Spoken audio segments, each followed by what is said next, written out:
Vamos a dar inicio esta tarde en la sesión de la Academia Nacional Mexicana de Bioética para este mes de abril. Y bueno, recordarles, estamos transmitiendo en vivo desde la Ciudad de México para todos ustedes. Recordarles también, pues, que esta sesión en particular es una sesión conjunta entre la Academia Nacional Mexicana de Bioética y la Academia Mexicana de Pediatría. Tiene el aval de CONAMEGE, en especial para todos aquellos médicos generales que nos acompañan con este número de registro que en este momento tienen ustedes en pantalla, y tiene 12 puntos cuando ustedes canjeen esta constancia. Toda la información que se verse esta noche es responsabilidad de las personas que lo emiten, y pues esta opinión refleja a cada una de las personas, no a las instituciones organizadoras. Doctor Ochoa, si es tan amable, usted que preside la Academia Nacional Mexicana de Bioética, darnos un mensaje y pues presentar a las invitadas y invitados especiales de esta noche. Por favor. Muchísimas gracias, maestra Verónica Ramos Terraza, directora general de la Fundación Academia Esculap México, que gracias a su extraordinaria colaboración es posible que la Academia Nacional Mexicana de Bioética tenga la oportunidad de llegar a todos ustedes a través de su plataforma. Esta noche estamos de plácemes porque es una sesión conjunta que tenemos con la Academia Mexicana de Pediatría, una organización académica de larga data que tiene entre su historial la trascendencia de tener lo más selecto de los médicos pediatras en nuestro país. Quiero en particular agradecer a la académica doctora Leticia Belmont Martínez, actual presidente de la Academia Mexicana de Pediatría, su gentileza, bonomía y el haber aceptado el poder realizar esta sesión conjunta para todos ustedes, con un tema que consideramos es relevante. Pero además de agradecerle a ella, de antemano queremos agradecer con muchísimo gusto siempre la participación de un extraordinario panel de expertos en el tema que disertarán sobre el tema de lo que es el estado actual de la bioética en pediatría.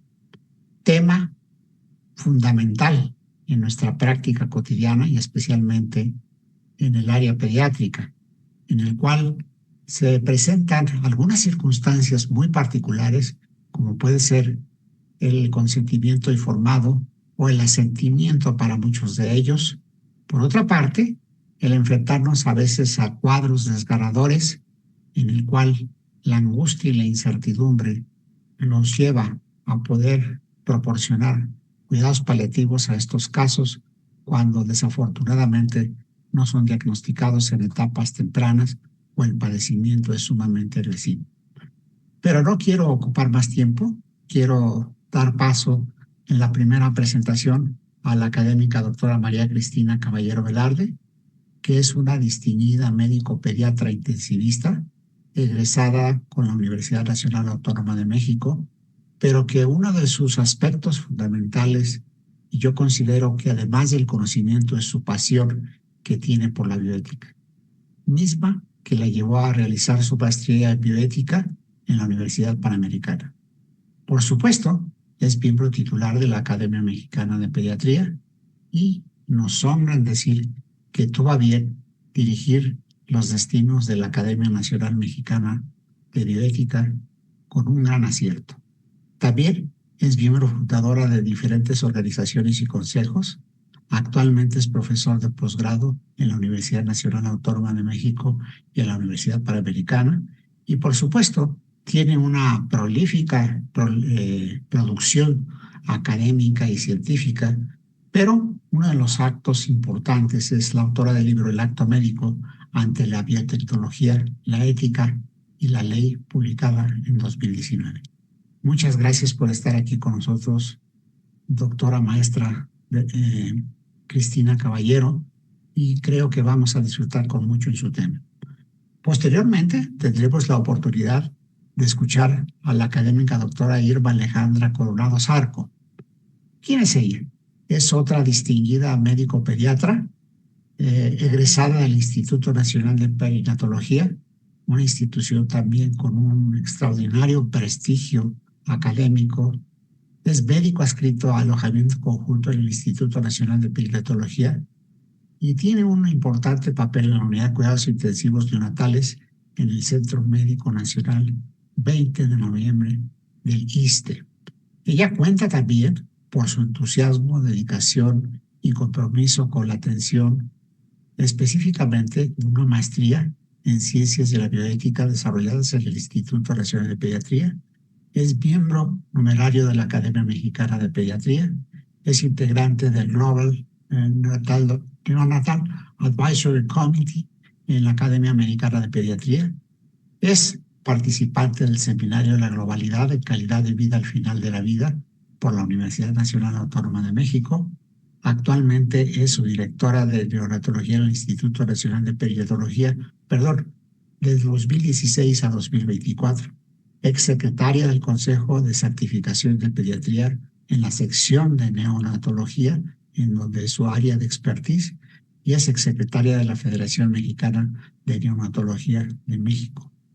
Por otra parte, también contaremos con la presencia y la participación de lo que es el académico doctor Armando Garduño Espinosa.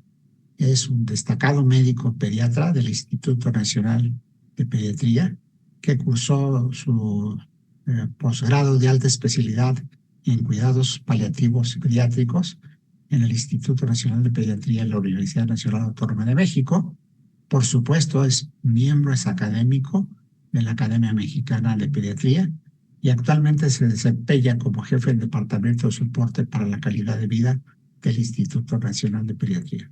Como ustedes podrán observar, que estos profesionales de la salud, con este largo expertise que tienen, pero además con ese profundo conocimiento del tema, seguramente nos llevarán a dar un paseo en los aspectos bioéticos de la atención en diferentes circunstancias en pediatría.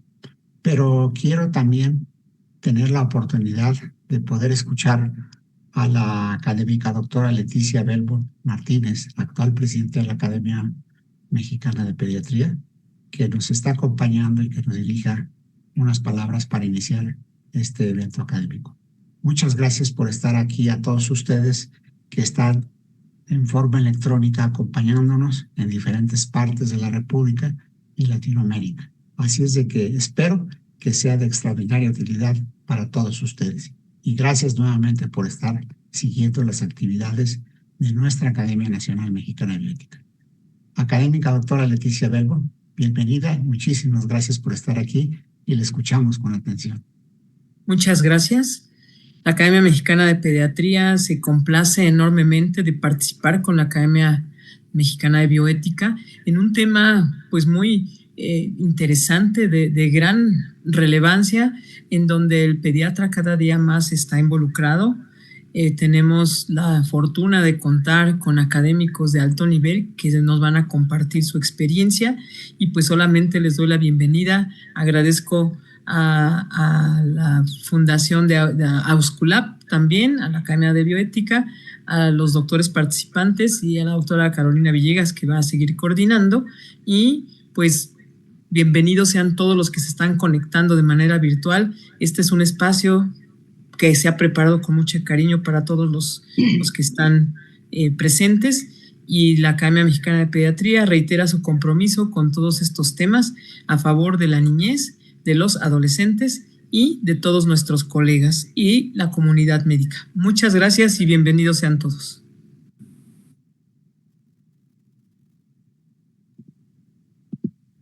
Buenas noches. Bueno, pues para no tardarnos más y quitarles tiempos a los panelistas, damos la bienvenida y damos paso a la primera sesión de esta sesión conjunta de la Academia Mexicana de Pediatría y de la Academia de Bioética. Y vamos a darle la palabra a la doctora María Cristina Caballero Velarde, quien nos va a platicar un poquito de un tema que día a día los intensivistas pediátricos se enfrentan. Cuidados paliativos al final de la vida en la UTIP. Adelante, doctora.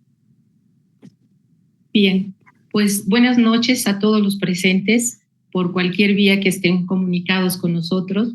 Y es un honor, la verdad, y con mucho agrado los saludo, y además el honor de la amable invitación de participar en esto que, bueno, la verdad, como lo han dicho ya, es un tema muy relevante, necesario, y también la comprensión que esto lleva, y al final esperemos un momento de reflexión. Voy a permitirme compartir.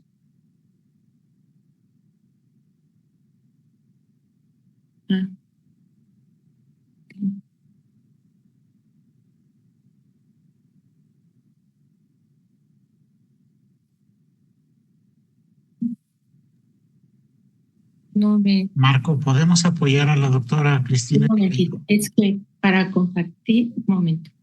No. En la parte de abajo, doctora, debe de aparecer la cajita con la flecha. Ahí está. Bien. Sí, ya la había puesto, pero permítanme porque...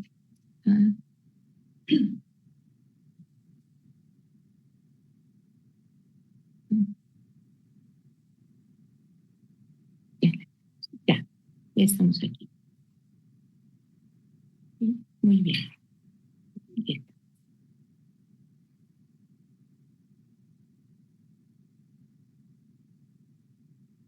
Bien, listos ya.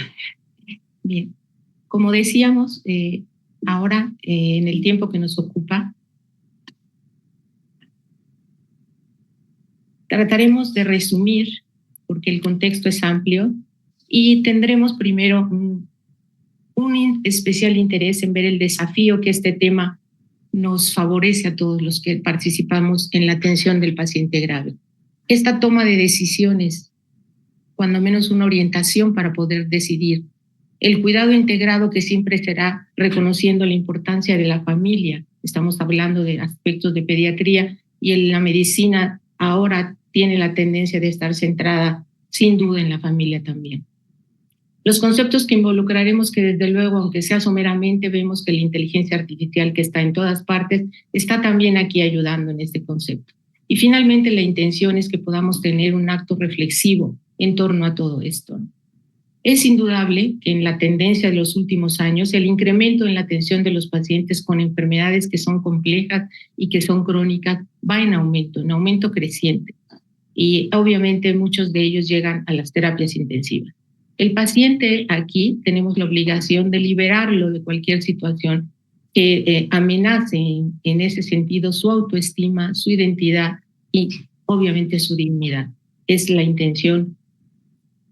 Sin embargo, cuando tratamos este tema, nos enfrentamos casi a todo un tratado de medicina y de ética también, porque estamos involucrando a la persona ante la muerte, los valores, la relación médico-paciente tan importante, esa comunicación que tiende y necesariamente ser asertiva, el sentido de justicia, básicamente el distributivo por los altos recursos que la terapia devengan, el consentimiento bajo previa información, que no es solo un documento, sino un proceso dentro de la relación, y sin duda la calidad de vida están presentes. Como ven, son muchísimos conceptos que involucran en este solo tema de atención a los pacientes aquí. ¿Qué desafío nos presenta esta situación? Pues encontrar justo una línea que en ocasiones es muy débil, a veces muy poco perceptible, entre dar el beneficio de la atención, respetar la autonomía que a veces ahora piden a ultranza los pacientes y los familiares, y a la vez estar tácitamente rechazando llegar a cometer una obstinación totalmente irracional en estos pacientes. Esa es la intención de nuestra charla.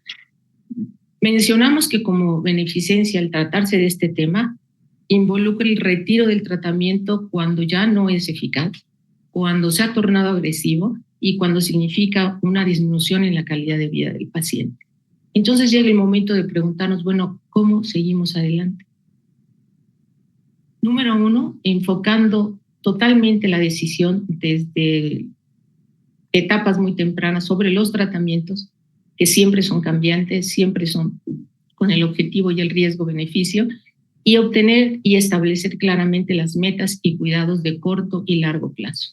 En un proceso estadístico nos encontramos con que más de 2/3 partes de los padres o los familiares responsables nunca habían escuchado sobre la atención de los cuidados paliativos. Eso es importante.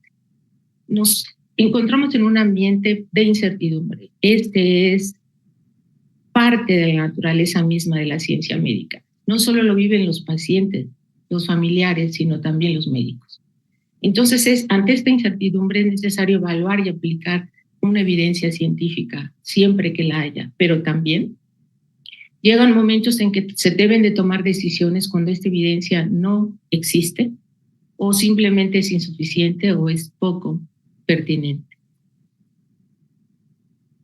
Bien nos dice la Sociedad de Medicina de los Cuidados Críticos, nos define el síndrome de poscuidado intensivo. Esto daña enormemente la perspectiva, ¿no?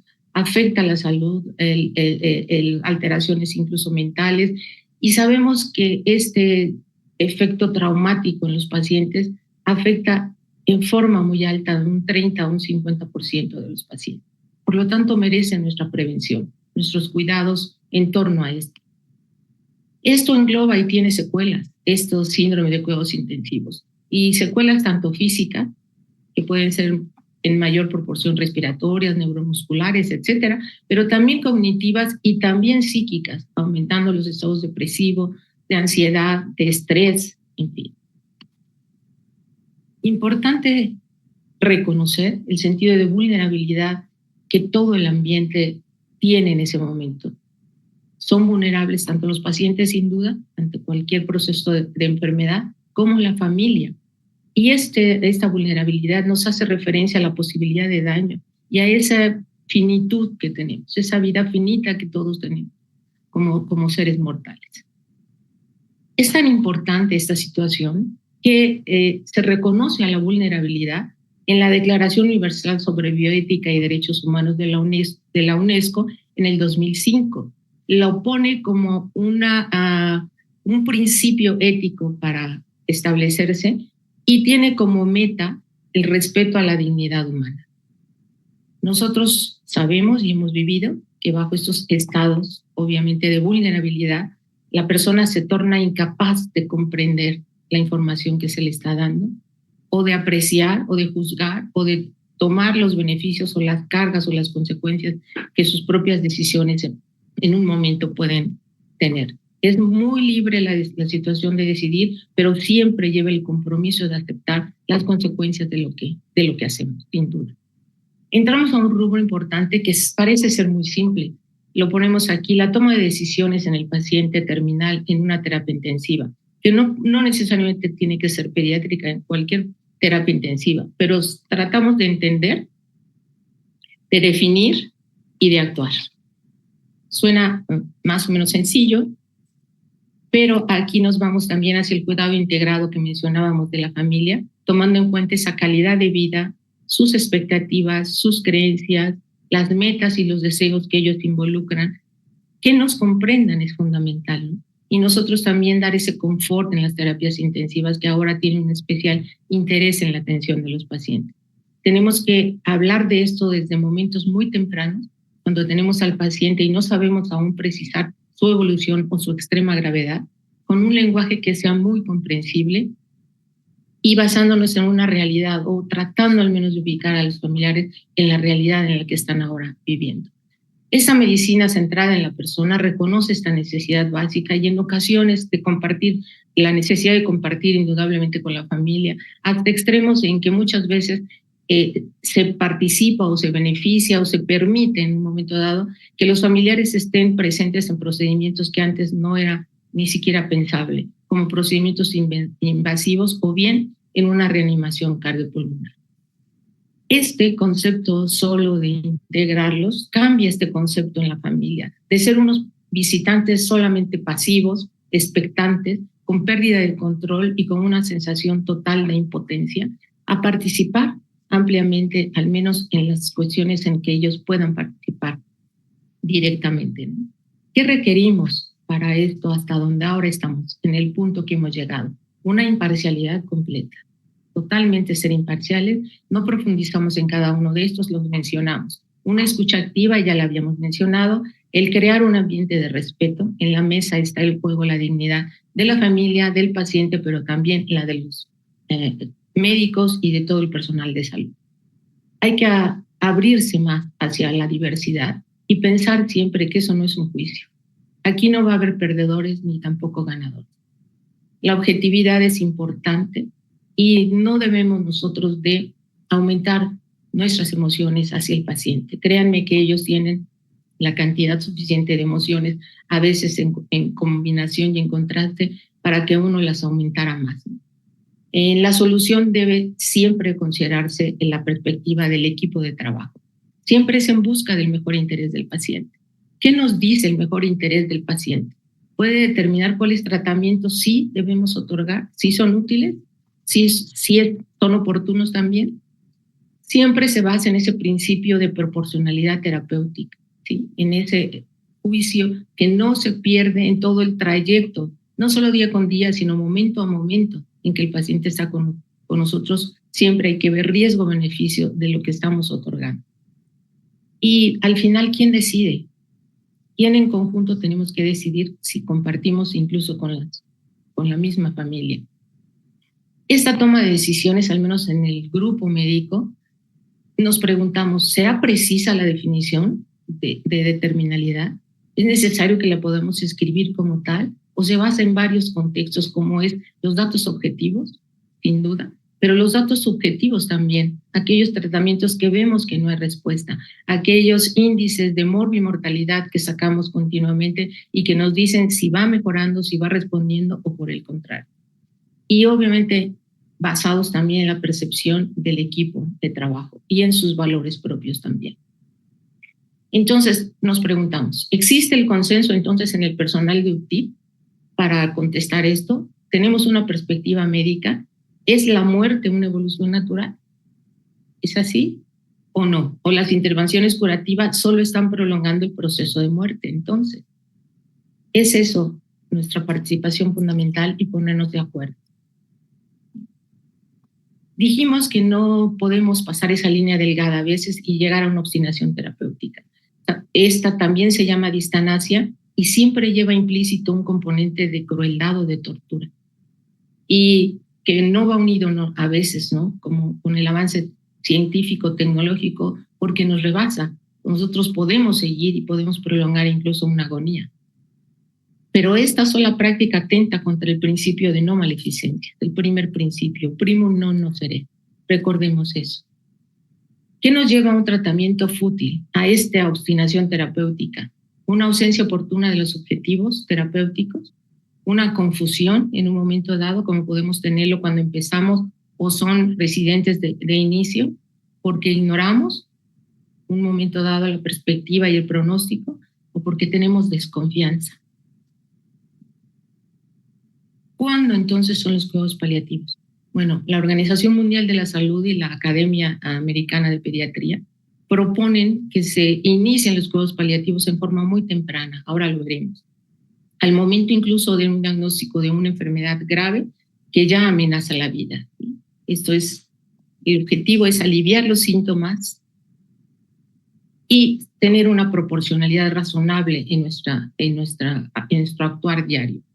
Aquí tenemos un esquema que incluso nos habla de que partimos, y esto también hay que mencionarlo, está contemplado en nuestra Ley General de Salud, donde hay un apartado que incluye esto sobre los cuidados paliativos, pero partimos de un tratamiento curativo. ¿Por qué partimos de ahí? Porque el paciente no va a ingresar a una terapia intensiva a morir.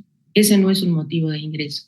Cuando el paciente no tiene una visión de perspectiva de mejora o de curación, no estamos entonces comportando bien o llevando a cabo bien nuestros criterios de admisión. Entonces, partimos de un tratamiento curativo e inmediatamente hacemos un abordaje paliativo. Y este curso de este abordaje va a depender si nosotros tenemos todo lo que hemos hablado, la respuesta al tratamiento, los índices de morbimortalidad, el paciente recuperándose, en fin, o bien al contrario, todo lo contrario, y nos estamos acercando a un proceso final en la vida y posteriormente de eso vendrá un duelo, ¿no? Es así como empezamos en forma muy temprana ahora a hacer este abordaje paliativo.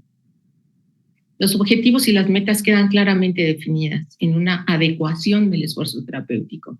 Cuidado con esa palabra, es adecuar, no es omitir un tratamiento, no es retirar un tratamiento, sino adecuamos a lo que ahora estamos viendo y lo que el paciente en verdad necesita, ¿no? Y luego nuestro diálogo, que siempre dijimos que era pues en base a un respeto, a un valores que están en juego, y la familia puede dar su consentimiento para algo, pero viene aquí la pregunta, ¿qué entiende en verdad el familiar? ¿Entiende exactamente que no hay nada más que hacer? ¿Entiende que el paciente va a morir pronto? ¿Que ya pasó su última oportunidad de sobrevivir o no? Porque también este proceso se acompaña de un pensamiento mágico, donde en ocasiones estamos diciendo eso y ellos dicen, usted me quiere decir que mi hijo no va a ir a la universidad, no se va a casar, no, en fin, una expectativa donde involucra el sentido de vulnerabilidad y los sentimientos muy arraigados para la comprensión a veces distorsionada de todo esto. Y nosotros nos debe de quedar claro que el paciente comprende, la familia entiende bien la situación en la que estamos. De esta manera definimos las intervenciones que son benéficas, que son muchas, analgesia, sedación, nutrición, y ahora prevenimos complicaciones que suelen ser habituales, como los que mencionamos aquí, sangrado, disnea, convulsiones, y vamos a identificar un tratamiento fútil, aquel que no nos da resultado, que sobra, que no es benéfico, que no tiene ya un sentido, como antibióticos, vasopresores, diálisis, incluso ventilación invasiva en un momento dado. Recordemos que para adecuar el tratamiento tiene la misma consideración moral, no iniciar un tratamiento por sentirlo fútil que retirar a aquel que ha dejado de ser útil. Y es aquí también donde hace muchísimos años que no había algo que impactara a todo enfoque, a la sociedad, a la economía, a las profesionales, a la academia, a todo, como la llegada de la inteligencia artificial con todos sus grandes beneficios y sus potenciales riesgos si no tienen una adecuación ética para esto. Aquí también los tenemos presentes en el sentido de predecir el dolor, el disconfort, el deterioro clínico. Pues no podemos abundar más en este tema, necesitaríamos hablar solo de la inteligencia artificial en beneficio para nuestros pacientes y permite anticipar el sufrimiento. Eso es bueno porque ajustamos incluso la sedación antes de la crisis de que aparezca evidentemente. Bien. Casi estoy finalizando, pero los pacientes tenemos que recordar que tienen derecho moral a rechazar el tratamiento de soporte vital, pero no tienen un derecho calificado a exigirlo. Aquello que digan, doctor, siga usted y haga todo, absolutamente todo lo posible, es cuando nosotros debemos de decir qué es todo lo posible. Aquello que da daño, que da sufrimiento, que deteriora la calidad de vida que queda por venir, en fin. Hace mucho tiempo, junto a una persona muy importante dentro de la terapia intensiva pediátrica, el doctor Vélez, nos permitimos escribir en 2 partes esto que ya era y siempre es visto como un lado oscuro del intensivista, pero sin embargo, la muerte de ninguna manera es un fracaso dentro de la asistencia médica. Es un proceso mismo de vida. Yo quisiera ahora decir que hay un programa que se puede poner en el internet, en el celular también muy fácil y que se lo debemos a una colega, la doctora Michelle Grunauer, quien ella diseñó junto con su equipo un acceso fácil o orientador al menos hacia los cuidados paliativos en los pacientes críticos.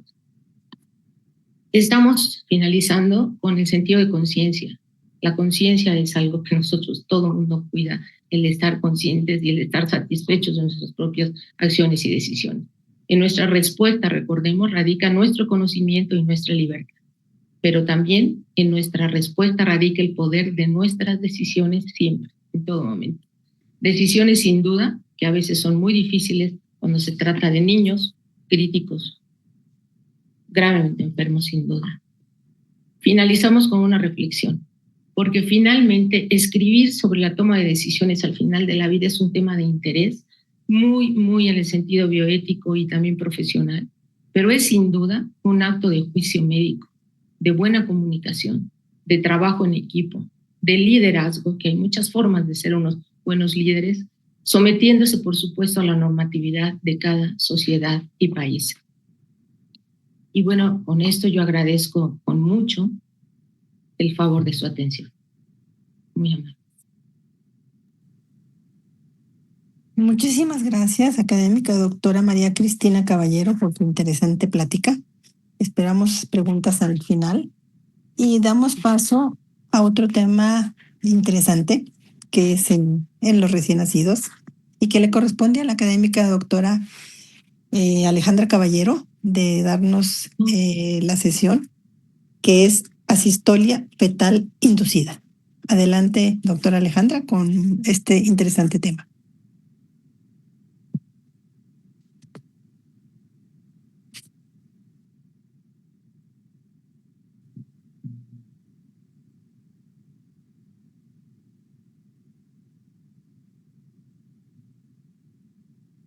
Muchas gracias por la invitación.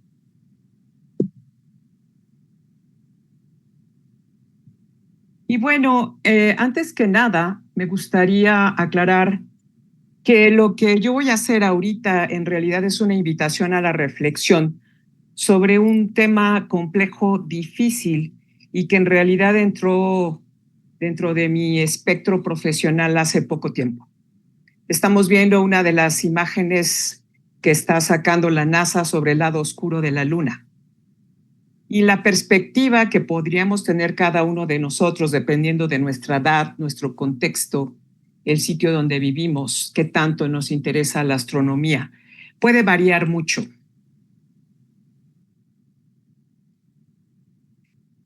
La vida es un fenómeno muy raro en el universo.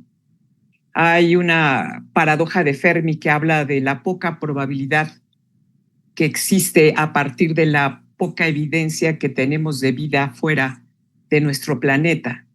Y realmente esta probabilidad se calcula, esta de la vida inteligente, en 1 de cada 1.000 millones de mundos habitables. Y es que para la inteligencia, para que exista vida inteligente, antes tuvo que haber ocurrido otro fenómeno que es extraordinariamente raro también en el universo, y es la fotosíntesis. Hoy la vida y la forma en la que vemos a otros seres vivos y no solo los humanos ha cambiado mucho.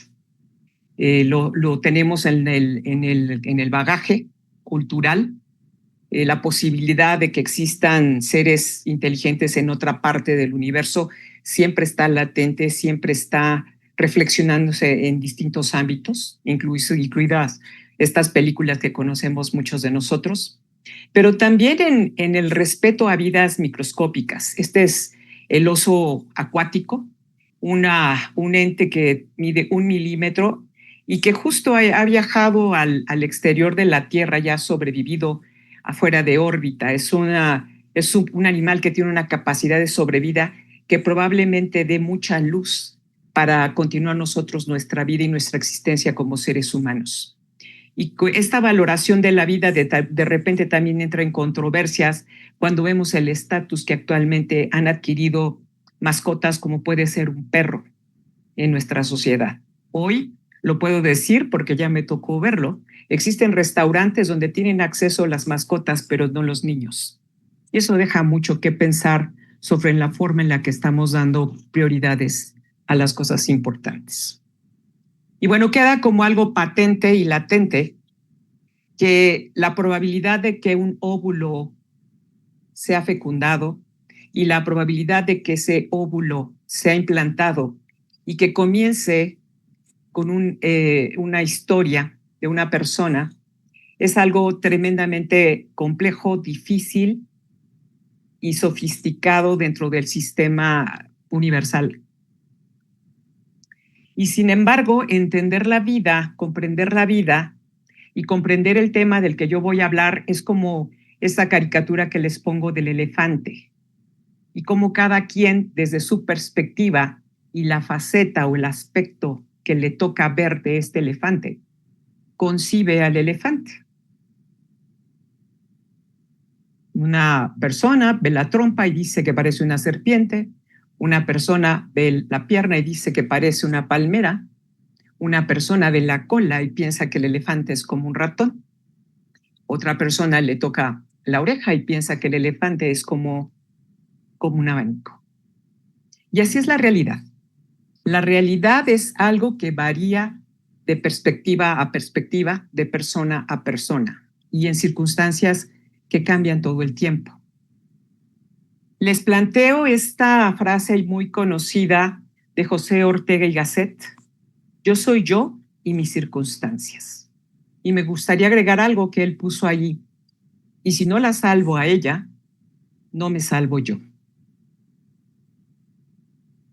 Interrupción del embarazo es un proceso del que hemos estado escuchando en los medios de comunicación a lo largo de muchos años, porque es algo que, aunque es vigente, no siempre se destaca, no siempre se evidencia como un fenómeno importante por muchos factores.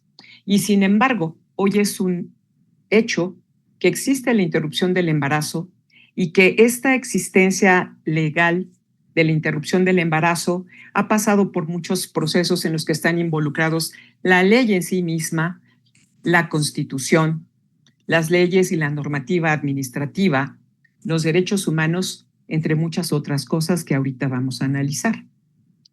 Históricamente, hace más de 3,000 años, existen evidencias de la práctica de interrupciones de embarazos entre los seres humanos. Algunas, como las que vemos aquí, que condenan esta interrupción, como el Código de Hammurabi o el Éxodo, y otras a favor, como pueden ser los papiros de Ebers egipcios y las posturas de algunos filósofos como Platón y Aristóteles. Aquí les pongo a un lado esto, que es una planta que se constituyó como la primera extinción de una especie en el planeta. Esta planta, el silfio, existía en este lugar que se llama Cirenaica y se conocía por sus propiedades como condimento, pero también como sus propiedades para la salud, y entre ellas también estaba contemplado la interrupción del embarazo. Esta planta se radicó de la faz de la tierra.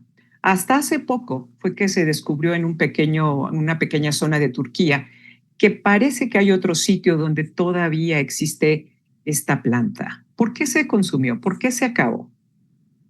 Se dice que Nerón fue el último en probar la última planta que quedaba en el momento que se extinguió, y fue muy relevante. ¿Qué fue lo que hizo que esta planta desapareciera de la faz de la tierra? El proceso legislativo en relación a la interrupción del embarazo, que para muchos en el término legal es igual a aborto, aunque va a depender del momento de la gestación y dependiendo de dónde leamos el concepto de aborto e interrupción del embarazo. Ha pasado por un proceso complejo en el que hay muchos factores involucrados, como es la evolución misma de la sociedad, sus circunstancias de estrés, como puede ser una epidemia, una pandemia, desastres naturales. Pero también influyen factores como la situación demográfica, la sobrepoblación, la descendencia como un valor importante dentro de la sociedad sobre el derecho a la vida de un nonato, la postura de los médicos, este fenómeno de la animación que hoy lo conocemos más como viabilidad, en el que se planteaban siempre que era más valiosa la vida del varón sobre la mujer. Entonces se le llamaba viable, se le consideraba viable a un varón a los 40 días de haber sobrevivido al nacimiento y a la mujer hasta los 80 días de haber sobrevivido al nacimiento. La situación política, la libertad reproductiva. Y hay dentro de este proceso y este fenómeno que es en realidad cíclico si lo leemos a lo largo de la historia, por ejemplo, historias como la de la primera legalización del aborto que se dio en 1920 en lo que conocíamos nosotros como la Rusia soviética. La Rusia soviética ha pasado desde ese 1920 hasta nuestros días por una serie de procesos en los que ha ido hacia mayor facilidad para el aborto, mayor restricción, y se está en un estire y afloje desde que lo hicieron por primera vez como un acto legal.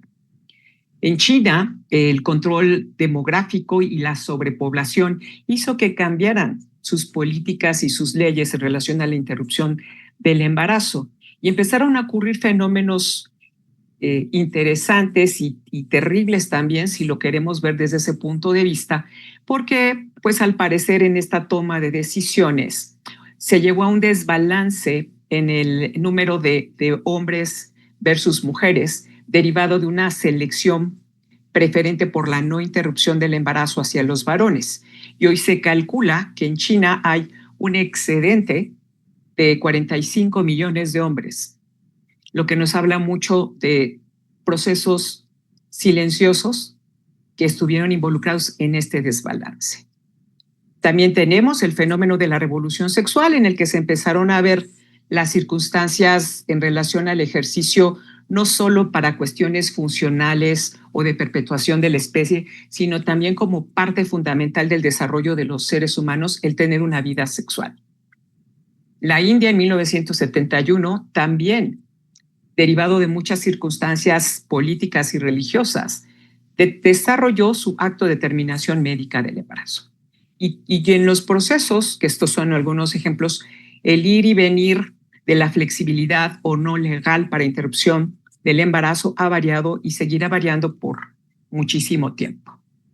Este artículo que encontré, que es de un grupo italiano, es interesante en el contexto de que plantea que la mayor parte de la legislación para terminación del embarazo involucra las siguientes características: limitación de la edad gestacional en la que puede ocurrir, la presencia de un consentimiento de los padres de la mujer involucrada o bien de la pareja, evaluación obligatoria del psicólogo o consejero, periodos obligatorios de espera, aprobaciones múltiples de médicos y o psicólogas, cláusulas para objeción de conciencia, información estandarizada obligatoria que no siempre está basada en evidencia, visualización del ultrasonido o ruidos cardíacos fetales obligatoria y requerimientos de denuncia legal en caso de violación.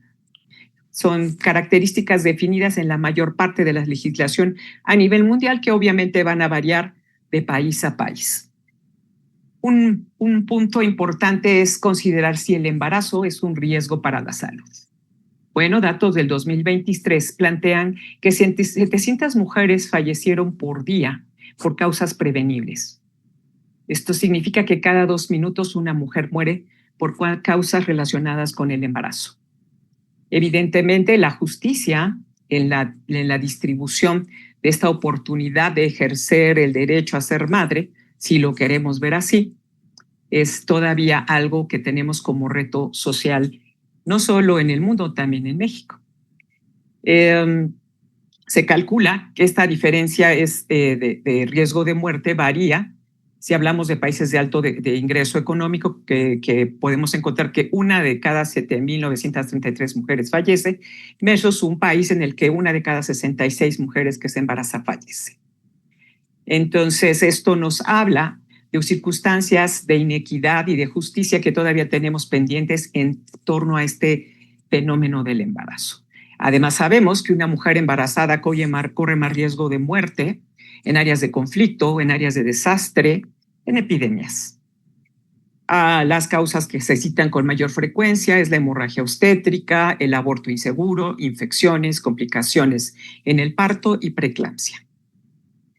En México podemos ver que todavía es significativo el número de muertes maternas y en edades, como pueden ver ustedes a su derecha, que son jóvenes, que son mujeres jóvenes que están en la etapa más productiva y en la que más pueden desarrollar su potencial.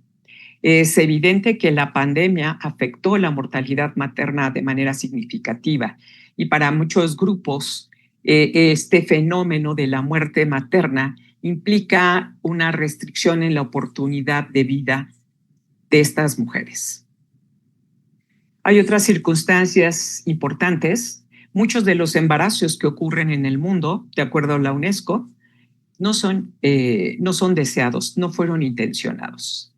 Y se calcula que esto es cerca del 50%.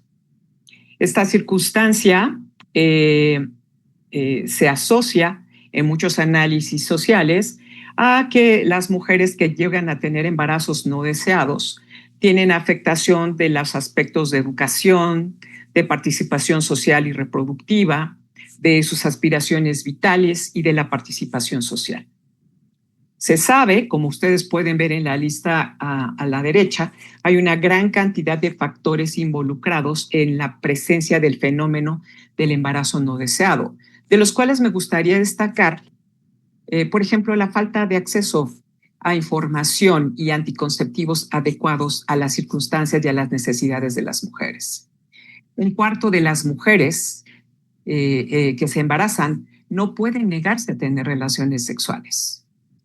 Es evidente que muchas de estos embarazos ocurren en contextos de gran violencia sexual y reproductiva. Y bueno, los sistemas de salud no siempre se han caracterizado por ser los más asertivos y compasivos con mujeres que pasan por los fenómenos de embarazo no deseado. Hay inequidad de género y la presión social que siempre ha existido para ser madres. Todo este fenómeno social se alinea con otro fenómeno que es el científico y que también es importante destacar. Hoy por hoy, cuando nosotros hablamos con el grupo de médicos materno-fetales, el feto hoy es considerado por muchos un paciente. Un paciente que hoy se sabe que puede ser sometido a cirugías que también han sido controvertidas, ¿no? Como es la espina bífida, la obstrucción del tracto genitourinario, hernia congénita diafragmática, enfermedad adenomatoidea quística, un teratoma sacroqueoxígeno y transfusión feto-feto.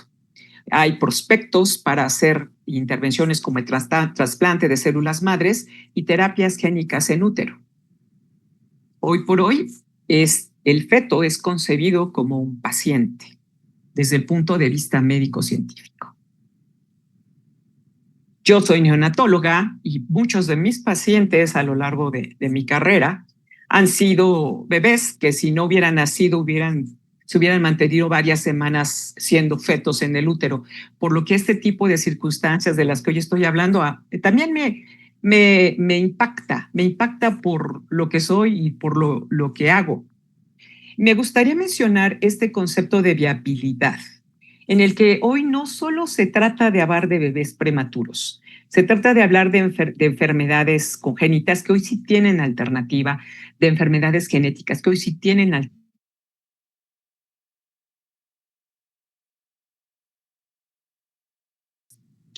Fíjense que hoy en muchos países, como podemos ver, la viabilidad a partir de las 22 semanas en países como Japón, en esta publicación, era de 37%. Si nos vamos a 23 semanas, un 64%. Si nos vamos a 24 semanas, un 78%. Si nos vamos a 25 semanas, un 86%. Y se podría decir con controversia que estos pacientes quedan con secuelas y con una mala calidad de vida. Y sin embargo, eso hoy ha cambiado mucho. Entonces, estos conceptos de viabilidad tienen que ver no solo con el avance científico, la disposición de tecnología, el sitio donde nacen los bebés, la salud durante el embarazo de la madre, incluso la salud de las abuelas, la salud fetal, la situación social, la situación económica, la situación geográfica, aparte, ¿no?, de todo el fenómeno perinatal que implica los cuidados prenatales, la evolución del embarazo y su seguimiento, la detección oportuna de problemas. Todo ello está involucrado en este concepto de viabilidad, que para las leyes hoy es mucho más sencillo de definir porque habla de tiempos a lo largo del desarrollo de lo que son los procesos legislativos, y en realidad vemos que la viabilidad es un fenómeno mucho más complejo. Y así es que dentro de este escenario de tener a un feto como un ser susceptible de ser paciente, de tener intervenciones médicas, y el contexto de violencia, el contexto social de inequidad de género, de situaciones desfavorables para el embarazo que hoy existen en nuestra sociedad, surge este fenómeno de la sistolia fetal inducida. Hay una publicación que está planteando las posibles formas de generar este proceso. ¿Qué pasa? A partir de que hay una interrupción del embarazo, si esta interrupción del embarazo ocurre una vez rebasados los límites de viabilidad, es difícil esta interrupción sin que el feto salga vivo. Y entonces se ha pasado por este proceso complejo de considerar que estas interrupciones que rebasan el límite de viabilidad o la zona gris requieren de un procedimiento anterior a esta interrupción del embarazo que justo provoca esto que llamamos cardioplegia y que puede ser realizado a través de la introducción de algunas sustancias como las que ven ustedes ahí, cloruro de potasio, lidocaína, digoxina y transección del cordón umbilical.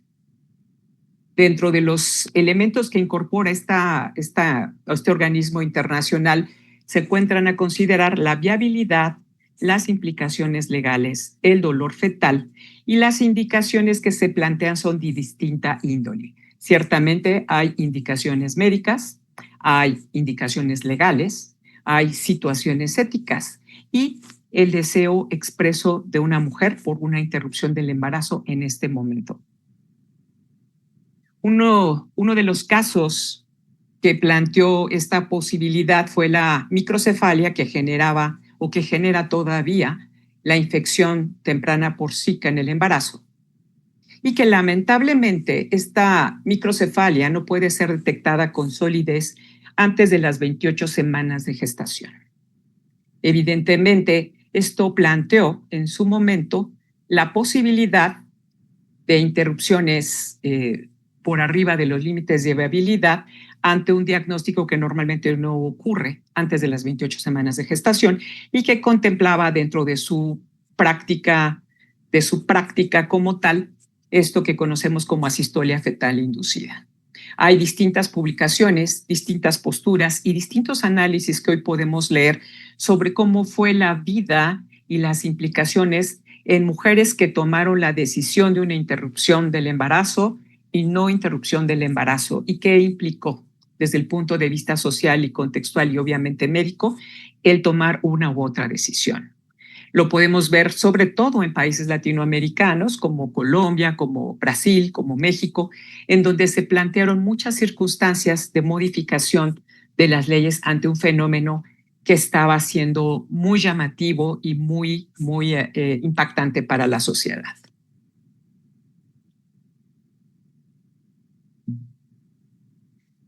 Hablar de la historia y de la evolución de la legislación en términos de interrupción del embarazo en México es muy complejo y ha sido de ir y venir. Sabemos que uno de los móviles más importantes para estos cambios legislativos sí ha sido el aspecto político, sí ha sido el aspecto social, pero también ha sido, y de forma muy destacada, los movimientos feministas, que tienen una perspectiva específica y que también merece mucho respeto, porque estamos en un país en el que todavía falta mucho espacio para las mujeres. Les pongo ese contexto. Cada hora, 34 mujeres realizaron llamadas de emergencia por violencia durante enero y julio de 2025 en México. Esto equivale a 170,643 personas. Y estas fueron mujeres que se atrevieron a hablar para pedir ayuda. Tenemos un grupo silencioso.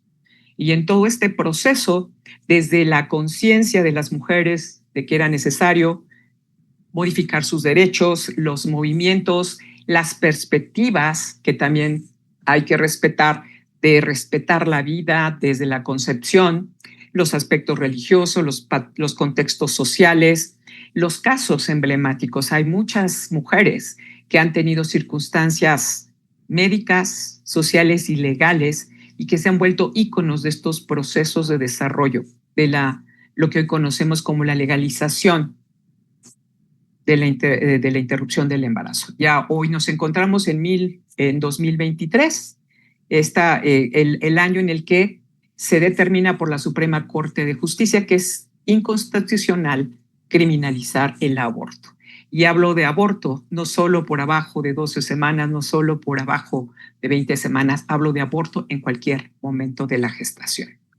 Sabemos que existe mucha violencia en México, que es difícil en un contexto tan complejo, tan conflictivo, tan difícil, tan duro, tan cruel, encontrar el punto medio para circunstancias como las que estamos hablando. Dice esta definición de controversia que es un desacuerdo o conflicto entre dos o más partes respecto de un tema específico con enfrentamientos de opiniones, intereses y derechos. Y es así que sabemos que una interrupción tardía del embarazo puede estar relacionada a fenómenos en el feto, al marco legal en el que nos encontremos, que en general siempre ha sido reactivo y con inconsistencias regionales. Y también tenemos el ámbito médico en el que la seguridad, la atención integral y la accesibilidad siguen siendo todo un reto. En 2023 y a este año, en febrero de este año, el Instituto Nacional de Perinatología pasó y puso accesible al público el manual con el procedimiento para la sistolia fetal inducida. No podemos omitir decir que, como muchos otros procesos legales involucrados en esto obedeció a una queja por la no interrupción de un embarazo de una mujer con una ventriculomegalia significativa en el feto, que llegó a las 29 semanas de gestación y que en su momento, desde el punto de vista legal y médico, no se ofreció otra opción más que el cuidado paliativo. Para la madre, para la mujer en ese momento, esto no fue una opción. Se retiró a su estado de origen y ahí nació el bebé en una cesárea muy complicada por el diámetro de la cabeza, y el niño fue sometido a terapia intensiva y murió en situaciones de lo que veíamos hace un rato con la doctora Gaballero, obstinación terapéutica. De ahí surge esta situación y esta recomendación de derechos humanos para que pues, el instituto desarrolle sus protocolos, sus procesos para este tipo de procedimiento que nosotros consideramos médico y que sin embargo tiene una connotación una connotación social y cultural muy importante. Es evidentemente el tema algo muy complejo en lo que entran muchos factores y que las soluciones a veces no son realmente soluciones. Se llaman tapar el sol con un dedo. Se necesitan reforzar estrategias para mejorar las condiciones de salud y bienestar de las mujeres para que tengan el acceso a condiciones más adecuadas para tomar decisiones en relación a su salud reproductiva y que permitan que aun cuando existan fenómenos biológicos y de salud involucrados, la complejidad no sea mucho mayor por contextos de violencia, de falta de legalización, de falta de espacios legales y de falta de apoyo de los sistemas de salud. Termino con esta frase de Rudyard Kipling: y hubo 1000 cosas que no elegí, que me llegaron de pronto y me transformaron la vida, cosas buenas y malas que no buscaba, caminos por los que me perdí, una vida que no esperaba, y elegí, al menos, cómo vivirla. Elegí los sueños para decorarla, la esperanza para sostenerla, la valentía para afrontarla. Y les recuerdo a Ortega Gasset: yo soy yo y mi circunstancia, y si no la salvo a ella, no me salvo yo. Muchas gracias. Muchas gracias, académica doctora Irma Alejandra Coronado. Muy interesante, como siempre, sus pláticas con mucha reflexión. Y damos paso a nuestro último académico, el doctor Armando Carduño Espinosa, quien nos va a presentar el tema Cuidados paliativos de soporte o de apoyo, nuevo paradigma. Adelante, doctor.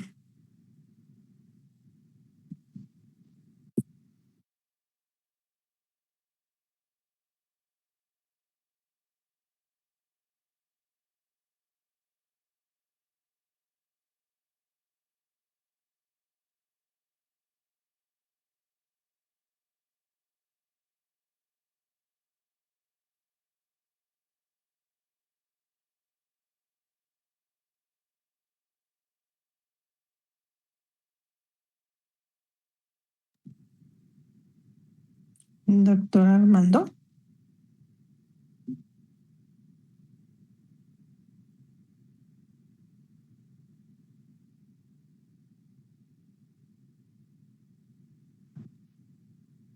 Doctor Garduño.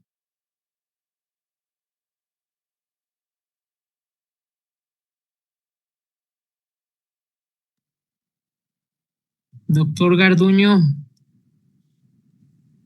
Mientras pueden ir haciendo sus preguntas en el chat.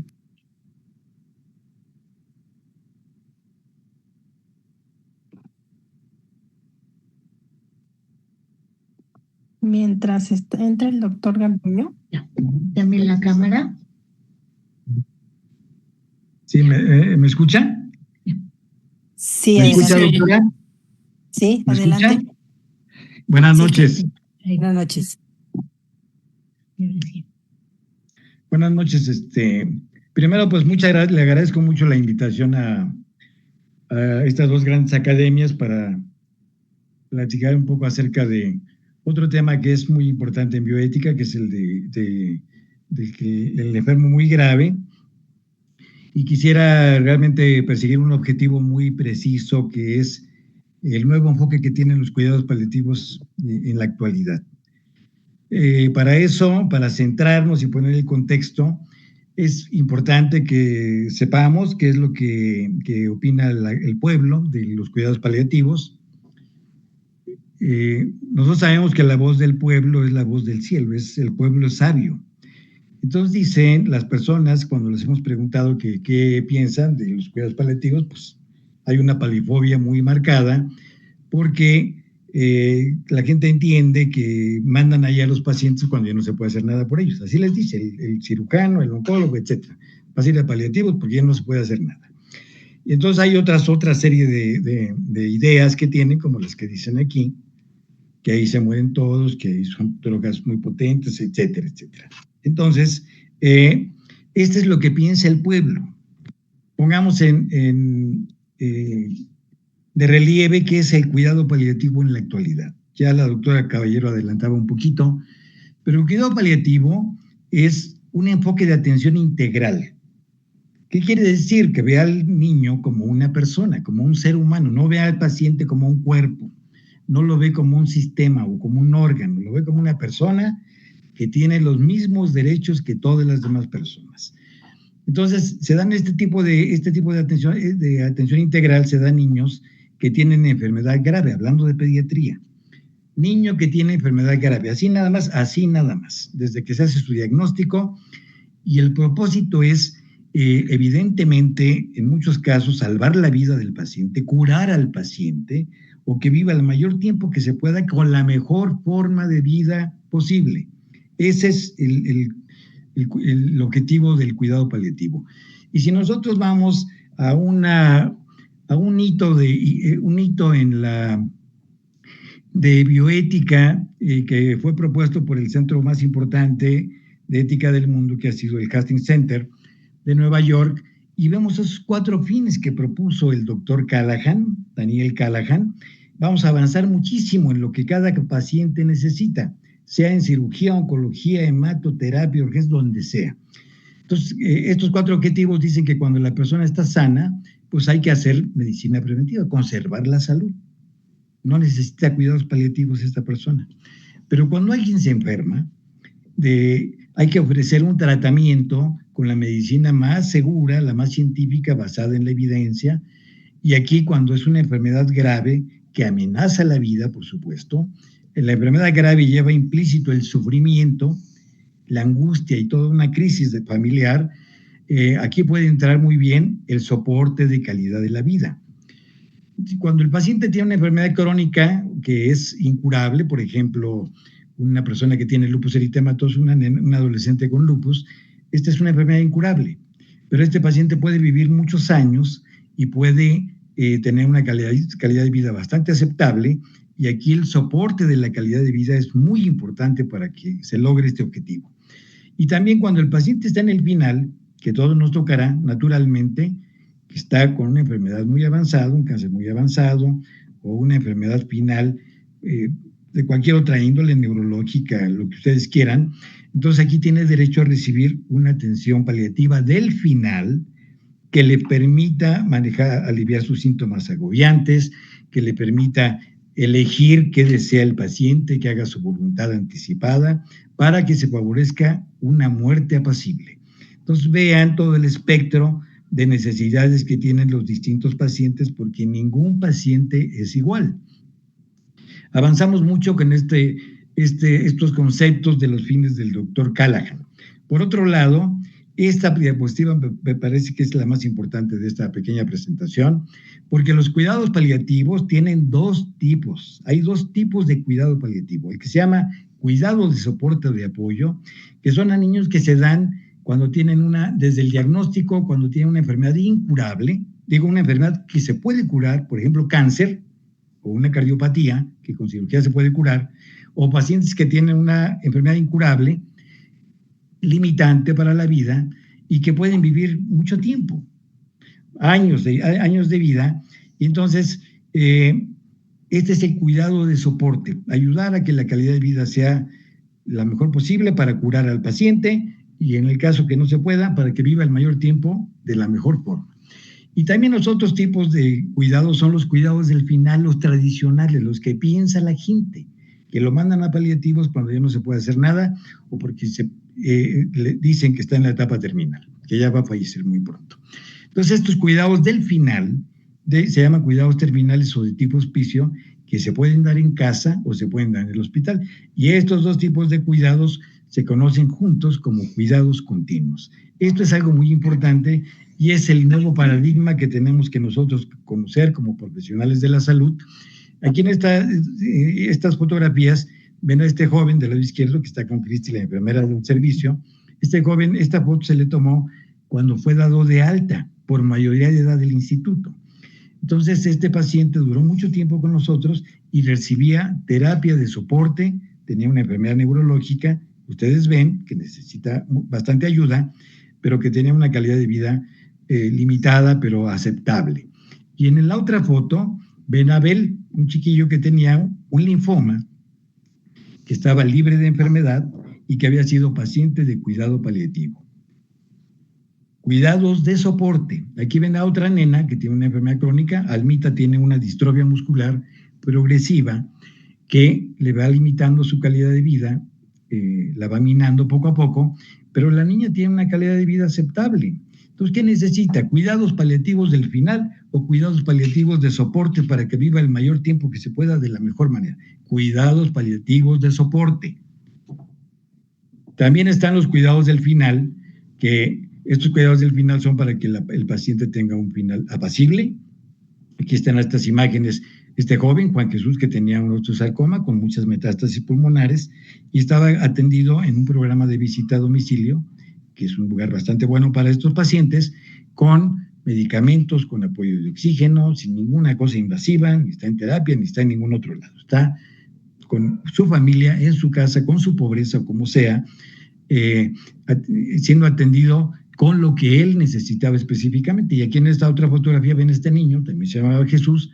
Él tenía un astrocitoma en el tálamo y estaba harto. Su imagen es de hartazgo, de sufrimiento, harto del hospital, de los médicos, de las enfermeras, de todo el mundo, y con sonda y demás. Entonces ese astrocitoma era inoperable. Y entonces en esta otra fotografía ven a este mismo niño. Este mismo niño es Jesús, el de la foto anterior, ¿sí?, que tenía esa imagen de sufrimiento, pero después, en esta fotografía, con atención integral paliativa, estaba aquí con su doctor favorito, que era el doctor Cervantes, que es un neurólogo pediatra paliativista, y pudo tener horas de felicidad de este niño, de mejor calidad de vida. Este niño era un niño ciego y era un niño que estaba parapléjico. Eso no obstaculizó para que el niño tuviera momentos bastante buenos. Entonces, ¿qué beneficio da el cuidado paliativo de soporte? Pues da el beneficio que da del soporte o del final, pues una atención integral centrada en el niño y la familia, que no solamente debe hacerse en cuidado paliativo. La atención centrada en el niño y la familia se debe dar en todas las áreas de la pediatría. Quiere decir que el paciente debe ser atendido como un ser humano, como una persona, sujeto de derechos, con derechos y dignidad que deben ser respetadas. Otro beneficio muy grande es el que ayuda al alivio de síntomas agobiantes. sean por la enfermedad o sean los ocasionados por los tratamientos, que también a veces son bastantes, que la familia esté fortalecida. Es muy importante desde el diagnóstico que esté el equipo de soporte ahí, primero para que lo conozcan, para que favorezca un discurso más entendible al nivel de cada paciente y para que puedan colaborar mucho mejor y tengan confianza en este equipo y no lo vean como que es el médico que viene a atender el final de su vida. Entonces debe fortalecer a la familia y al propio niño. Nosotros les decimos, mira, si un niño que tiene leucemia, le acaba de hacer un diagnóstico, a la familia le decimos, mira, esto es un cáncer. Puede que lo logre, puede que no lo logre. No podemos descuidarnos ni un minuto porque si no, ya es imposible. Entonces el niño se va a pegar a los tratamientos porque nosotros recordemos que las tasas de abandono a los tratamientos en países latinoamericanos son hasta de 20%, por ejemplo, en cáncer.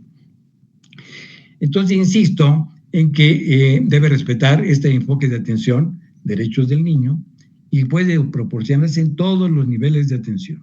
Tenemos unas 20 centros de cuidado paliativo pediátrico en México, bien hechos, que funcionan bien, pero tenemos miles de centros de salud y en ningún centro de salud se oferta el cuidado paliativo.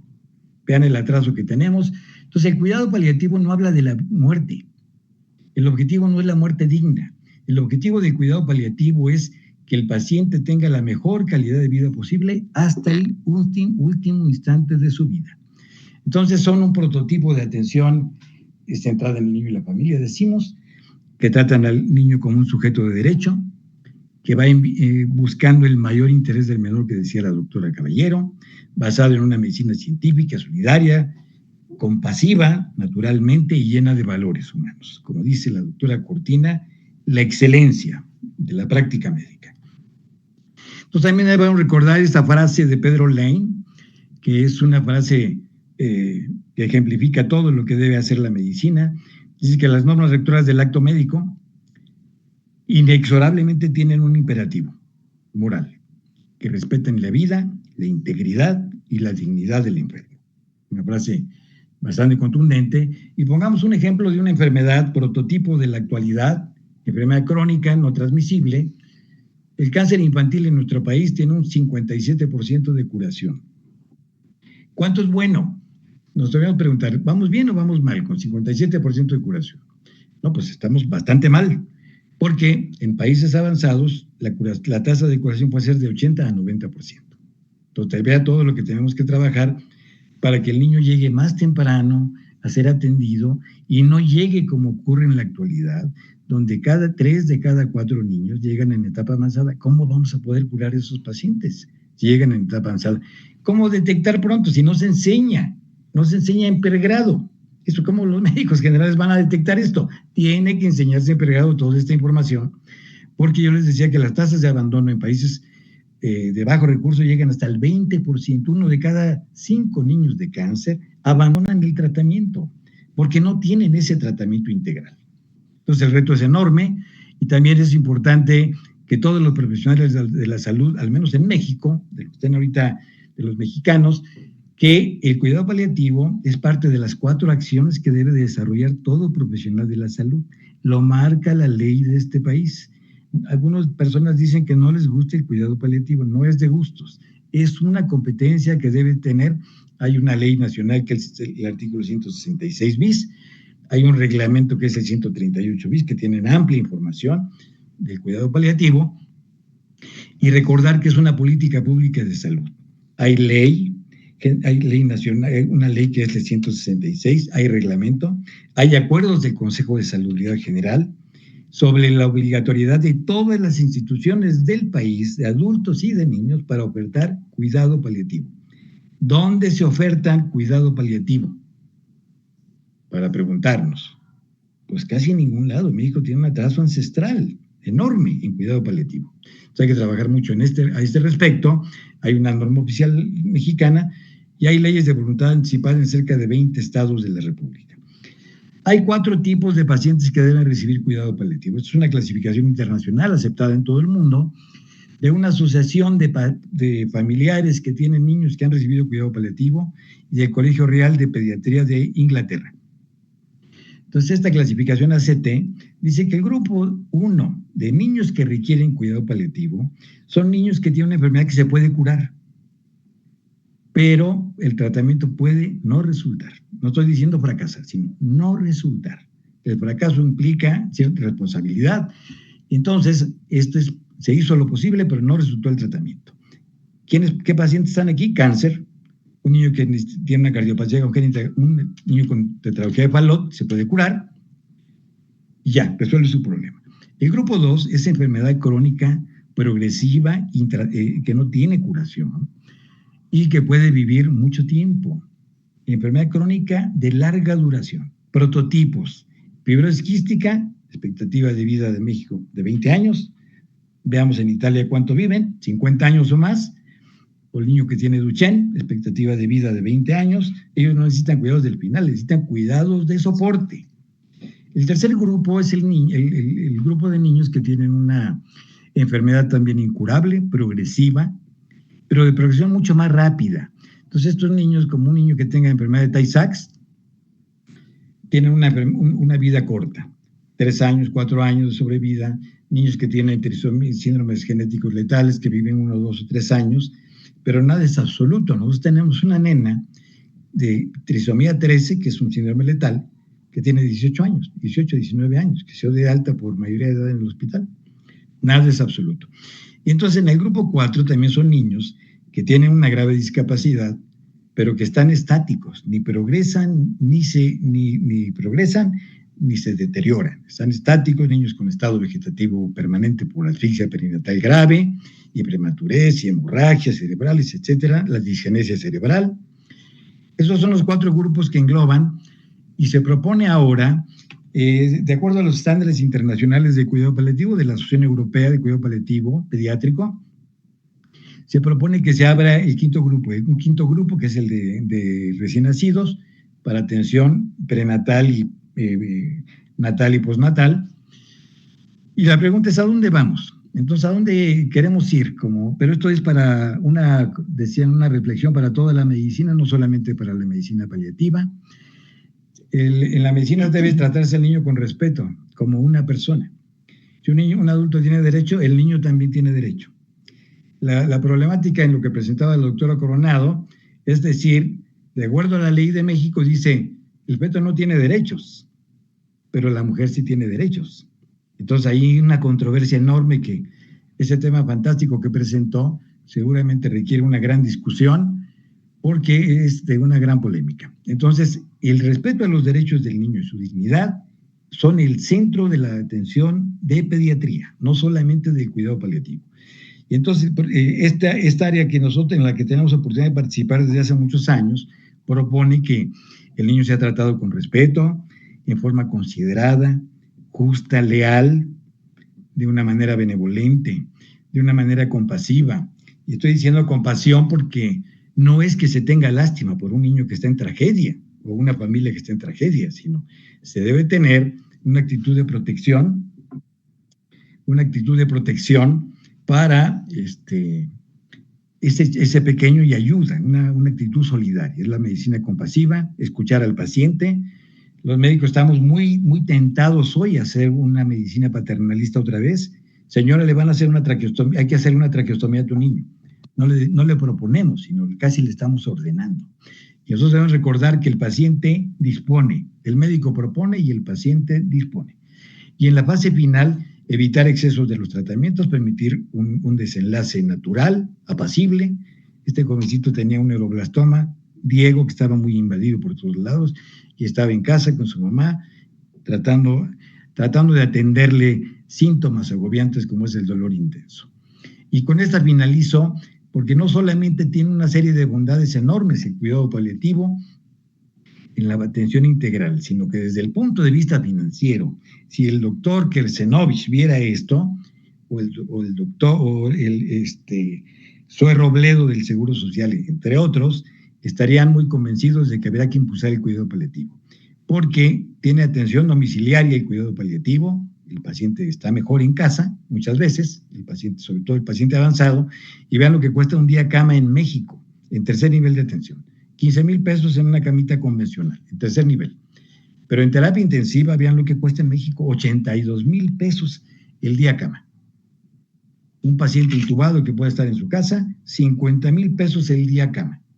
¿Cuánto cuesta en Europa? Lo mismo, exactamente lo mismo que lo que nosotros tenemos. Entonces, desde muchos puntos de vista, el cuidado paliativo y el cuidado del soporte es un paradigma distinto.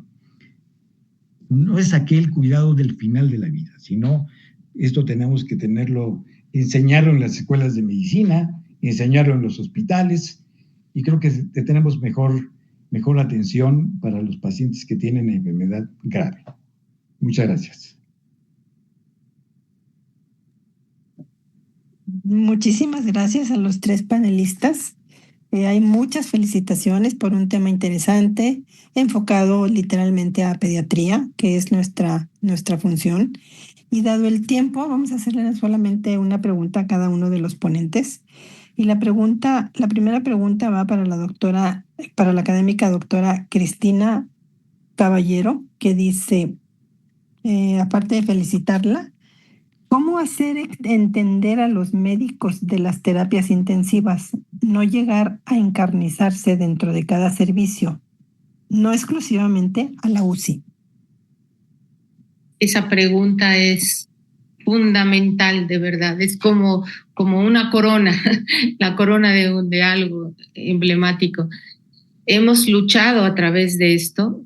Incluso debo confesar que es una de las intenciones del por qué yo tomé todavía la maestría y todavía más allá en el sentido de la bioética, para hacer entender a mí misma y a los míos el límite que podemos tener. Tan fue así que el siguiente curso se llamó ¿Hasta dónde y hasta cuándo en el niño gravemente enfermo? Es algo que desgraciadamente antes no teníamos una educación así en ningún nivel escolar, en ningún nivel de nuestro ejercicio profesional, pero ahora sí se incluye incluso en los grados básicos y en adelante. Debía de ser incluso más comprensible, pero vemos a veces que no lo es. La pregunta concreta es cómo hacerlo con conocimiento, con un sentido humanista, como tendemos ahora, humanizar nuestra atención a todo nivel. Como bien dice, no solo en la terapia intensiva. La profesión misma es humana. Entonces, humanicemos nuestra atención porque todo vino a través de la tecnología. Es un pago muy costoso a través de tener la tecnología y poder mantener y prolongar una agonía innecesariamente. Entonces, el cómo hacerlo es con conocimiento, pero con un sentido perfectamente humano y ético de nuestro quehacer día a día a todo nivel, no solo en la terapia. Muchísimas gracias, doctora. Para la doctora Alejandra Coronado, la académica doctora Alejandra Coronado, el doctor Eric Rafael pregunta, ¿cómo abarcan los pediatras la transversabilidad bioética del ciclo vital? Ya que muchas veces ven la calidad de vida en pediatría, pero desconocen cuándo esos niños se vuelven adultos. Es una pregunta complicada de responder porque en realidad yo creo que no tiene una respuesta específica. Sabemos que hay niños que tienen vida de adultos, y no por eso dejan de ser niños.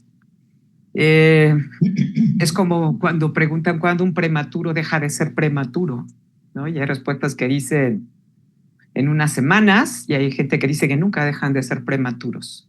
¿No? O sea, somos lo que hemos vivido desde el momento de la concepción y lo que vivió nuestra familia desde antes de nuestra concepción. Entonces, esto de la identidad de adulto creo que es como tremendo, ¿no? Yo pienso que hablando del tema en el que se está abordando, que son los cuidados paliativos, el tomar en cuenta a la gente que ya puede tener una opinión siempre es importante. Y los niños también tienen opiniones.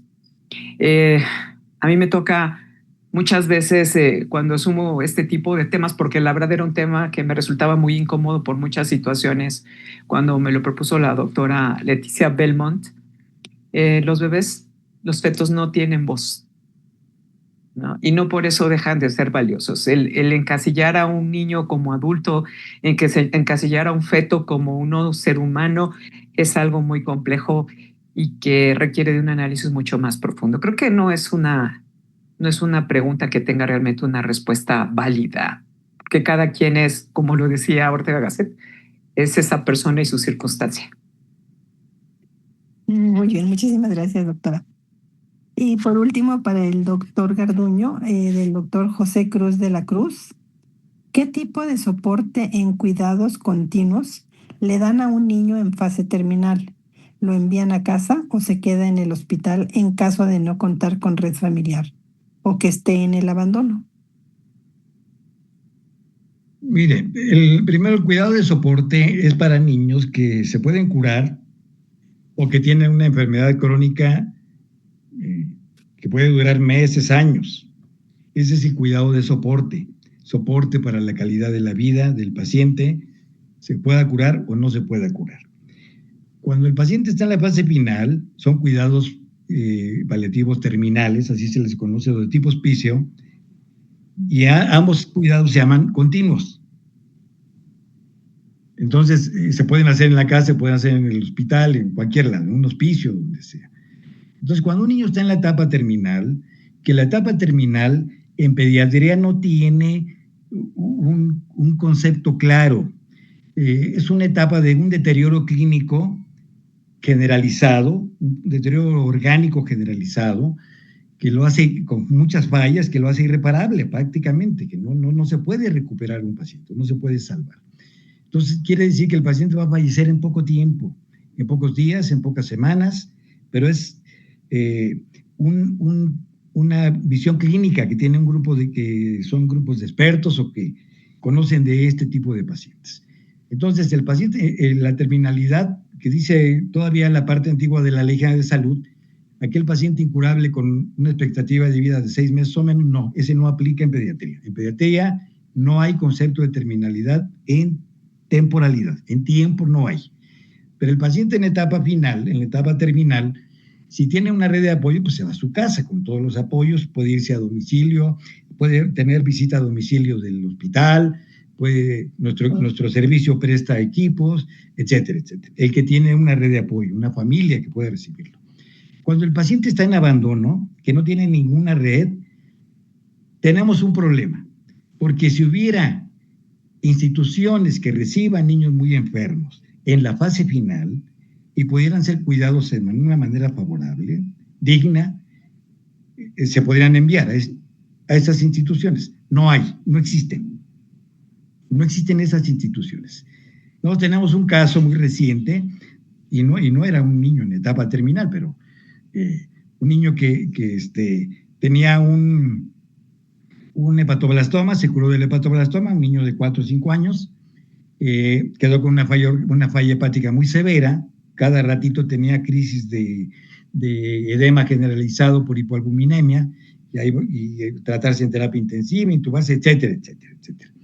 Entonces este niño era un sujeto de un trasplante de hígado, pero tenía una parte social, una red de apoyo muy mala, vivía en un basurero con su abuela, solamente. Ese niño lo fuimos a presentar nuevamente al protocolo de trasplante porque cuando en una crisis, que nosotros lo vimos de una manera incidental, porque no nos enviaron interconsulta, lo vimos cuando íbamos a ver otro niño urgencia, pero vimos a él y nos acercamos, recuperó y su calidad de vida era espléndida, perfecta, era muy buena, solo que tenía crisis de hipoalbuminemia cada mes. Lo presentamos y lo que lo sacó del trasplante era que no tenía una red social adecuada. No fue sujeto de trasplante. La injusticia. Dices, bueno, ¿dónde está la ética? ¿Dónde está la responsabilidad de un Estado? ¿Dónde están un montón de cosas y discursos muy bonitos que tenemos? Pero la realidad es, no había ninguna institución que lo recibiera para los cuidados post-trasplante. Y eso lo investigamos a fondo. El DIF y todo lo demás que hay, no tiene para niño que está muy enfermo, en abandono, pues es imposible. Y pongo este ejemplo porque así hay muchos casos, que niños que tienen cierta oportunidad de ser cuidados por una larga temporada, no hay instituciones de salud o de protección a la infancia que les den ese cuidado decoroso. Lamentablemente, pues. Entonces, el trabajo que hay alrededor de todos estos temas es inmenso, es inmenso. Tenemos que trabajar muchísimo para ir logrando mejores resultados, pues, ¿no? Eso es lo que puedo decirle. una triste realidad la que vivimos, pero bueno, pues sí sucede. Hay muchas preguntas todavía, hay muchas felicitaciones, es un tema muy interesante, pero pues ya vamos con el tiempo. Creo que nos queda para más. Pues podríamos seguirle otra hora y media, pero ante el tiempo, bueno, agradezco a los tres panelistas, a la doctora Leti Belmo, nuestra presidenta de la Academia Mexicana de Pediatría, al doctor Ochoa, a la doctora académica doctora María Cristina Caballero, al doctor Armando Garduño Espinosa y a la doctora Alejandra Coronado por su compartimiento de todos sus conocimientos tan interesantes. Y pues damos por finalizada nuestra sesión conjunta y muchísimas gracias. ¿Puedo hacer un comentario? Antes de que se vayan, no quiero dejar de presumir, quiero felicitar a todos, agradecer a la Academia Mexicana de Bioética, a ti, Carolina Villegas, también neonatóloga de San Luis Potosí, por tu coordinación. Gracias. Y pues la verdad, no le pedí permiso al doctor Garduño, pero pues ya es mejor pedir perdón que pedir permiso. Quiero felicitarlo y quiero anunciarles que pues tiene un libro, ¿cómo ven? El libro se llama Ética y Bioética para Profesionales de la Salud. Entonces, próximamente estaremos compartiendo en nuestras redes, en nuestra Facebook de la Academia y en nuestro Instagram, pues estamos preparando pues alguna presentación, todavía no hemos planeado, pero sí quería yo anunciar que el autor ha escrito este libro con mucho compromiso, con toda esa experiencia, y pues este espacio era pues digno para anunciarlo, porque está ad hoc con nuestro tema. Así que muchas felicidades, esperamos que pues todos lo adquieran cuando ya les demos los datos, y pues que el doctor siga escribiendo muchas otras cosas, y están todos invitados a escribir y a participar. Y en nuestro 75 aniversario de la Academia Mexicana de Pediatría, que va a ser en octubre, del 15 al 17, los esperamos, porque ahí también va a estar este tema presente. Gracias. Buenas noches a todos, muchas gracias.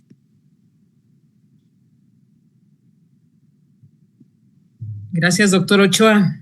Éxito en todo a todos, y gracias a todos los que se conectaron. Buenas noches. Antes que nada, por su extraordinaria presentación. Buenas noches. Agradecer que todo lo que vale a la Academia Mexicana de Pediatría, este esfuerzo y esta participación que nos invita a reflexionar en un tema vital hoy por hoy en nuestra sociedad. La bioética es un estilo de vida que todos los profesionales de la salud, por supuesto, y todos los individuos debemos abrazar, pero en particular los profesionales de la salud. De tal suerte que esta noche hemos tenido un extraordinario simposio en el cual se han presentado diferentes tópicos que, más que dar soluciones, siempre nos llevan a las reflexiones. Son pertinentes, congruentes, oportunas, y sobre todo nos da la mira a lo lejos de nuestras actividades. Y otro de los aspectos fundamentales que considero, si ustedes me lo permiten, es que el esfuerzo interinstitucional o intersociedades o interacademias, como en este caso, fructifican con mucho. Tenemos más impacto, sobre todo mayores audiencias, diferentes tendencias, que todas son respetables, pero que este es precisamente el ambiente en el cual nosotros deberemos de aceptar este tipo de presentaciones para poder estar de acuerdo o disentir de ellos. Pero lo más importante es siempre centrar a la persona como el eje fundamental de nuestra atención, nuestro respeto, de su dignidad, y sobre todo considerar que el niño no es un adulto pequeño, es una persona con todas las características fundamentales, y que independientemente de las vicisitudes de salud que pudiera cursar, merece toda nuestra atención desde el punto de vista científico, y sobre todo la encomienda del manejo ético en todas nuestras actividades. No me resta más que agradecer nuevamente a los ponentes su extraordinaria calidad, a la académica doctora Leticia Belmont, presidenta de la Academia Mexicana de Pediatría, esta honrosa oportunidad, y esperemos tener la oportunidad también de estar presentes en la presentación del libro del doctor, que nos dará muchísimo gusto conocer su obra y que estaremos también dispuestos a publicarlo en nuestros medios. De tal suerte que no me queda más que despedirme, sin antes agradecer, como siempre, la extraordinaria colaboración también de la maestra académica doctora Verónica Ramos Terrazas, quien, gracias a la Fundación Academia Esculap, ha sido posible llegar a todas estas personas que nos acompañaron esta noche, no solamente por el webinar, sino por Facebook, por las redes sociales, pero sobre todo los invitamos a que sigan participando, sigan asistiendo, sigan haciéndonos sus comentarios, ya que estos nos enriquecen para poder ofertarles a ustedes la mejor calidad académica y científica. No quiero soslayar tampoco la importancia que tiene que gracias a B. Brown México es posible que este tipo de transmisiones puedan llegar a ustedes con la calidad y la calidad que se merecen. También agradecer a aquellas personitas que siempre están detrás de cámaras y los micrófonos apoyándonos en cada una de estas transmisiones. Le cedo los micrófonos a la maestra Verónica Ramos Terraza para que haga los últimos comentarios y anuncios. Yo me despido y hasta la próxima. Buenas noches a todos ustedes. Muchas gracias, doctor Ochoa. Felicidades a todos los panelistas de esta noche. Gracias por este trabajo colaborativo justamente entre academias, entre instituciones. Vemos un beneficio común para el profesional de la salud, para aquellos pacientes que atendemos día con día. Y bueno, nos despedimos de todos aquellos que están en Facebook. Les agradecemos que nos sigan por ese canal. Y estamos viendo en pantalla la convocatoria del concurso para higiene de manos. Muchos de ustedes saben que el 5 de mayo es el Día Internacional de Higiene de Manos, de tal manera que quienes están por aquí conectados y les interesa participar, va a haber básicamente 2 categorías, cartel y video de TikTok. Aquí está el código QR para quienes quieran participar en esta convocatoria. Ya nos están colocando la liga de asistencia de esta noche. Como saben ustedes, a través del portal de Academia Esculap es que se emiten las constancias que se darán por esta participación. Ya está la liga en el chat y están viendo en pantalla también el volumen especial que es para paciente de cuidado renal, hecho especialmente para este mes que acaba de pasar, mes de marzo, de aquellos pacientes que tienen cuidados o padecimientos renales. Lo pueden ustedes visualizar. También nos van a colocar en este momento la liga para quienes todavía no estén inscritos en la revista Horizontes del Conocimiento. Y bueno, para seguir los eventos, conferencias, webinars, cursos que tenemos de Academia Esculap, sigan ustedes el canal de WhatsApp. Aquí está. Es muy sencillo. Hoy en día la mayoría utilizamos este medio para comunicarnos. También les agradecemos que nos sigan por WhatsApp. La constancia, muy sencillo. Aquí está el método. 1, 2, 3. Ingresa, llena y envía. Muy sencillo. Por favor, ya está la liga en el chat y les pedimos que la llenen. ¿Cuándo van a descargar su constancia? No les llega por correo. Ustedes tienen que entrar a través de Google, Constancias Academia Esculap, después de 48 horas. Una vez que entren, colocan Constancias Academia Esculap, se van al tema de su interés que ya visualizaron, le colocan el correo con el que se registraron y descargan la constancia. Es muy sencillo. Van a estar guardadas durante 30 días. Tienen 30 días para ustedes bajar la constancia de esta noche. Y en el chat hay varias personas que preguntan dónde pueden volver a ver esta conferencia o este simposio. Estará disponible en breve en nuestra plataforma e-learning. Aquí está Enlaces FAM Live, donde ustedes pueden ingresar posteriormente a la plataforma o bien visualizarlo en el canal de YouTube. Como saben, al inicio lo mencioné, está siendo grabado y esta grabación se puede visualizar, se puede compartir con quien ustedes deseen.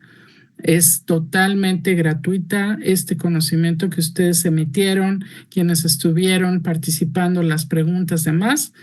Es totalmente abierto al público porque nuestro interés, como el de ustedes, es que haya mejor tratamiento para el paciente pediátrico en este caso, que se conozca la bioética, que se conozca ese trabajo colaborativo. Pues muchas gracias a todos por esta noche. Gracias equipo detrás de las cámaras, Marco, Antonio, Eri, Lilia, Marco, Circe y bueno, Verónica Ramos, su servidora. Estamos aquí en la Academia Escolar para llevar este conocimiento hasta todos ustedes. Muy buenas noches. Por la brevedad del tiempo voy a omitir